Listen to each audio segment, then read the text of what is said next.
నా జీవితంలో నేను గాని మా తెలుగుదేశం పార్టీ గాని మరిచిపోలేమని చెప్పి కూడా నేను మీకు తెలియజేస్తున్నా. చీకటి పాలన అంతం చేసి క్రమంలో ఓటు చీలకూడదని ముందు చెప్పిన వ్యక్తి పవన్ కళ్యాణ్ గారు. అది నిజం చేసిన వ్యక్తి పవన్ కళ్యాణ్ గారు అని చెప్పి కూడా నేను మీకు తెలియజేస్తున్నా. మన సంకల్పానికి కేంద్ర సహకారం అవసరం.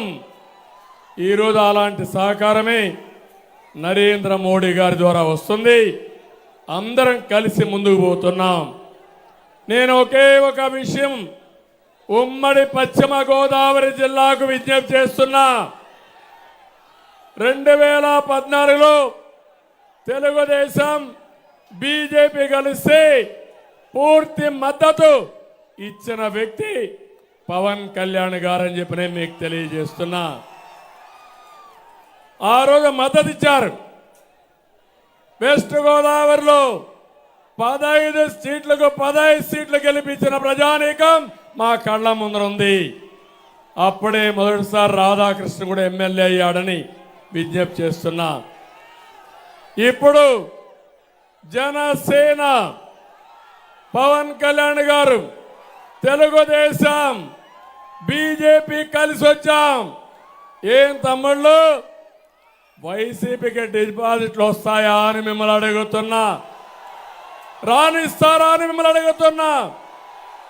గట్టిగా చెప్పి చప్పట్లు కొట్టి గట్టిగా చెప్పండి రానియ్యమని. ఈరోజు యువత పవర్ చూసా. ఈ యువత పవర్ చూస్తే మీరు గాని కన్నెర్ర చేస్తే జగన్మోహన్ రెడ్డి ఎక్కడికి పారిపోతాడు? ఎక్కడికి పారిపోతాడు? లండన్కి పారిపోతాడు. మీరు కన్నెర్ర చేసి ఎక్కడికి పోతాడు? మా తమ్ముడు చెప్తున్నాడు, చేతుల్లో చెప్పబట్టుకొని ఎక్కడికి పోతాడో ఇప్పుడే నేను చెప్పను. అది చేసి చూపిస్తాం. నేను పవర్ స్టార్ పవన్ కళ్యాణ్ గారు 2014లో మీరు అధికారం ఇస్తే రాష్ట్రాన్ని అభివృద్ధి చేయాలని ముందుకు పోయాం.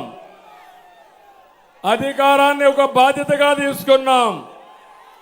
ప్రతి క్షణం రాష్ట్రం కోసం తప్పించాం.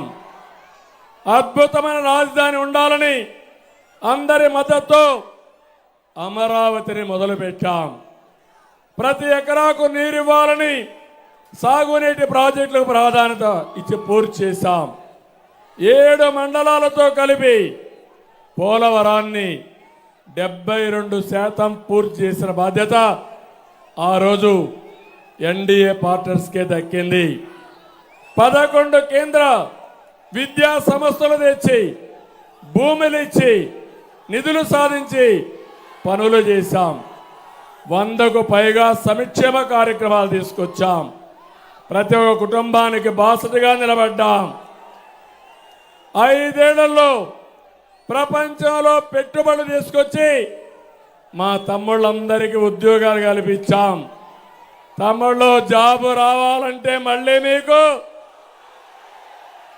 జాబు రావాలంటే మేము రావాలి. కూటమి రావాలి. కూటమి రావాలంటే మీరేం చేయాలి? 30 రోజులు పనిచేయాలి.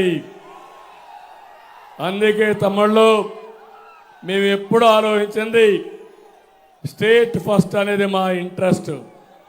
ఇదంతా మీ కళ్ళ ముందర జరిగే వాస్తవం. ఈరోజు గుర్తు చేసుకోండి, 2014 నుంచి 19 వరకు ఈ రాష్ట్రంలో ఏం జరిగిందో ఒక్కసారి గుర్తు చేసుకోవాలి. బాధుడే బాధుడు. ఎన్నికల ముందు మిమ్మల్ని అందరినీ అడిగాడు. ఈ జగన్మోహన్ రెడ్డి పాదయాత్ర చేశాడు.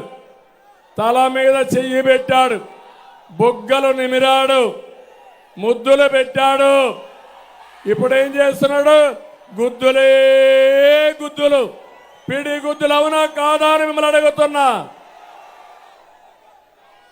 ఇంకో పక్క ఎక్కడ చూసినా ఇష్టానుసారంగా రాష్ట్రాన్ని విధ్వంసానికి గురి చేసి అప్పులకు తప్పులకి ఇప్పుడు రాష్ట్రం అయితే వెంటిలేటర్ పైన ఉండే పరిస్థితి వచ్చింది.